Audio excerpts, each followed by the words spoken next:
If you're watching this, chances are you felt that confusing, gut-wrenching pull of a relationship that just doesn't feel right, yet you can't seem to walk away.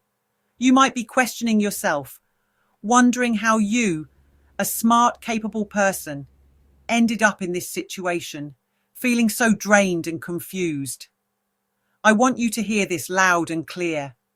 It's not your fault. You weren't naive or foolish or desperate. You were, and perhaps still are, on the receiving end of sophisticated psychological manipulation, designed to keep you hooked up to them. These aren't accidental behaviors. They are calculated tactics. The emotional roller coaster you've been on, the highs that felt so intoxicating and the lows that left you shattered, are a hallmark of these kinds of dynamics. It's a deliberate strategy to create an intense bond, one that feels unbreakable, even when it's causing you immense pain. Understanding these tactics is the first step towards loosening the grip they have on you. It's about shining a light into the dark corners of these manipulative patterns so you can see them for what they truly are, not love, but control. In today's video, we're going to unpack 7 specific mind games that narcissists often play. These are the insidious strategies they use to keep you emotionally hooked, questioning your reality, and ultimately feeling trapped. My hope is that by recognizing these patterns, you can begin to understand the mechanics behind your experience, reclaim your clarity, and start the journey of breaking the cycle. It's time to find your way back to yourself, to a place of peace and authentic connection. It often starts like a fairy tale, doesn't it? This overwhelming wave of attention, affection, and adoration. This is love bombing.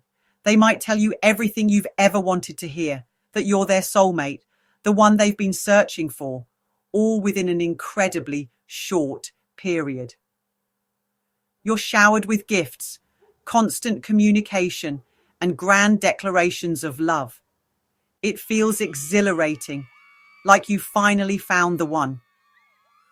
This intense connection accelerates the bonding process, making you feel deeply attached and special. They mirror your dreams, your hopes, your insecurities, creating an almost instantaneous sense of being profoundly understood and seen. But here's the crucial part to understand. This isn't genuine affection building organically over time. It's a highly calculated strategy. The narcissist is creating an idealized image of themselves and an idealized dynamic with you. This initial phase of intense positive reinforcement is designed to get you hooked, to lower your defenses, and to establish a baseline of how good things can be. This makes it much harder for you to leave later when the devaluation inevitably begins, because you'll constantly be chasing that initial high, that perfect person they pretended to be. It's a powerful form of conditioning, setting the stage for the coercive control that often follows. Gaslighting is perhaps one of the most insidious and damaging mind games in the narcissist's toolkit. It's a subtle and persistent form of manipulation where they deny your reality, twist facts, and make you doubt your own memory, perception, and sanity. They might say things like, "That never happened, you're imagining things, you're too sensitive, or you're crazy." Incidents you clearly remember will be denied, or the narrative will be completely altered to fit their agenda, often painting you as the unstable or forgetful one. This constant invalidation chips away at your self-trust. Over time, this persistent denial of your experiences can make you feel like you're losing your mind. You start to second-guess everything: your thoughts, your feelings, your recollections. This erosion of your self-belief is precisely the goal. When you no longer trust your own judgment, you become more dependent on the narcissist as the arbiter of reality. They become your source of truth, which further entrenches their control. It's a devastating tactic that can leave deep psychological scars, making it incredibly difficult to recognize the abuse for what it is, because you've been conditioned to believe you're the problem. After the intoxicating high of the love bombing phase comes the crushing low of devaluation. This is where the mask begins to slip, and the person who once put you on a pedestal starts to find fault with everything you do. The nice words turn into insults, and the love you once felt turns into disrespect. Things they once claimed to love about you suddenly become sources of irritation. You might find yourself constantly walking on eggshells, desperate to avoid their disapproval and trying to figure out what you did wrong to cause this shift. It's a bewildering and painful experience. This phase is designed to destabilize you and make you work harder for their approval, to chase that perfect person they were at the beginning. They might withdraw affection, become emotionally unavailable, or subtly, and sometimes not so subtly, compare you unfavorably to others. This creates a profound sense of insecurity and self-doubt. You start to internalize the blame, believing that if you could just be better, or do more, or change something about yourself, you could win back their love and attention. This keeps you trapped in a cycle of trying to fix something that was never genuinely real to begin with, all while your self-esteem is systematically eroded. The silent treatment or strategic withholding of communication and affection is a potent weapon in the narcissist's arsenal. It's not about them needing space to cool down or process their emotions constructively. It's a deliberate form of emotional punishment and control. When they go silent, ignore your calls or texts, or become emotionally frigid, they're actually communicating their displeasure and asserting dominance. It leaves you feeling confused, anxious, rejected, and honestly desperate to reconnect, often leading you to apologize for things you didn't even do, just to break the silence and restore some semblance of peace. This tactic effectively trains you to anticipate their needs and avoid any behavior that might trigger their withdrawal. You learn to tiptoe around sensitive subjects, suppress your own feelings, and basically self-censor to prevent being met with that chilling wall of silence. It's a powerful way to shut down communication, avoid accountability, and make you feel invisible and unimportant. Over time, this can lead to a profound sense of isolation and a feeling that your needs and emotions just don't matter. It's a coercive tactic designed to make you compliant and fearful of their disapproval. In narcissistic triangulation, the manipulator introduces a third party, such as an ex, friend, or new romantic interest, to create jealousy, insecurity, and competition, keeping control over you while distracting from their toxic behavior. This third party could even be a family member or a colleague. The narcissist might subtly or overtly compare you to this other person, praise them excessively in front of you, share inappropriate details about your relationship with them, or manufacture situations where you feel you have to compete for the narcissist's attention and affection. The goal is to make the narcissist feel powerful and in demand as they watch you and the other person, or people, vie for their favor.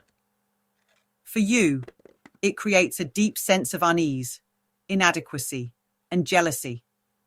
You might find yourself constantly trying to prove your worth, to be better than the perceived rival. This distracts you from the narcissist's problematic behavior and keeps you focused on the manufactured competition.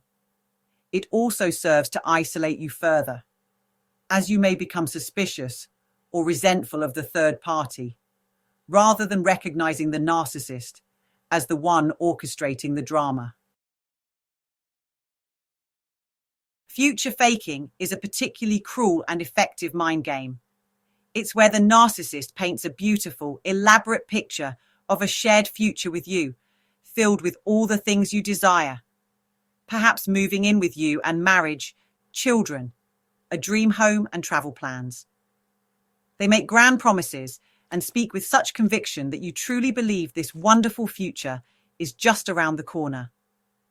This tactic is designed to get you deeply invested in the relationship, to make you endure current mistreatment in anticipation of the promised rewards. The heartbreaking reality of future faking is that these promises are rarely, if ever, intended to be kept.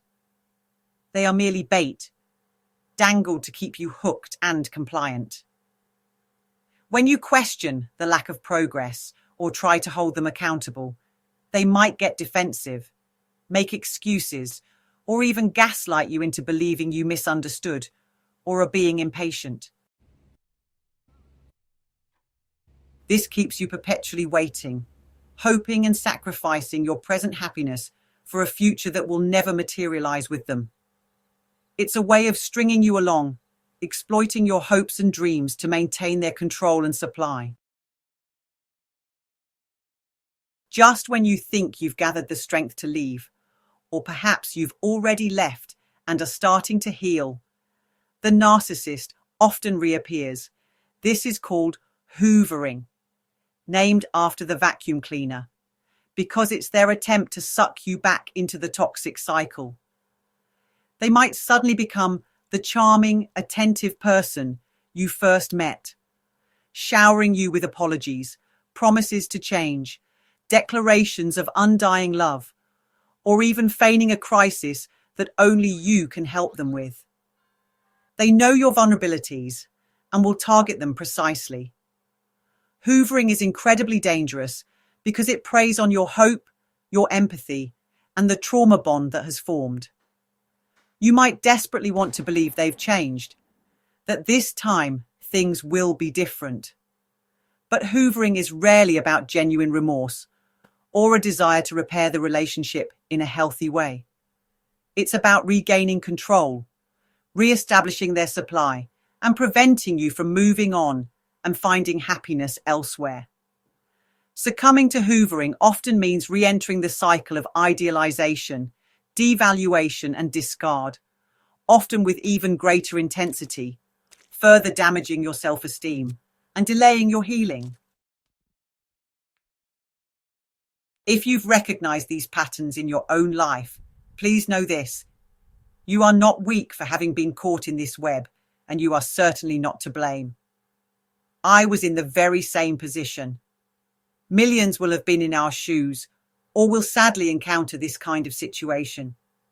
These dynamics create what we call a trauma bond, a powerful and confusing attachment born out of intermittent reinforcement, the cycles of abuse mixed with moments of perceived kindness.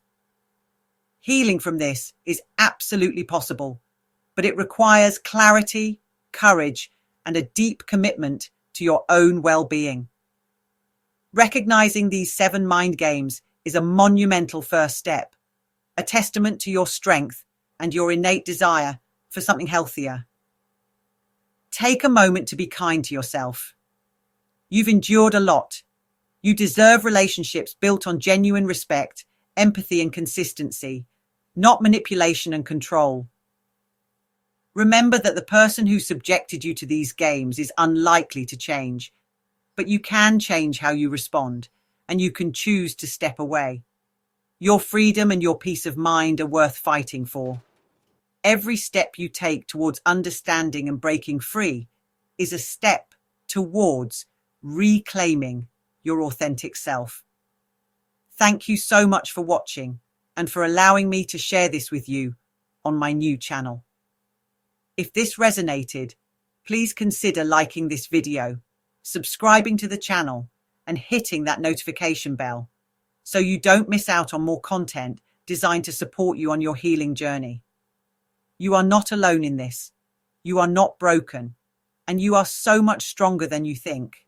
Stay strong, be incredibly kind to yourself, and I'll see you in the next video.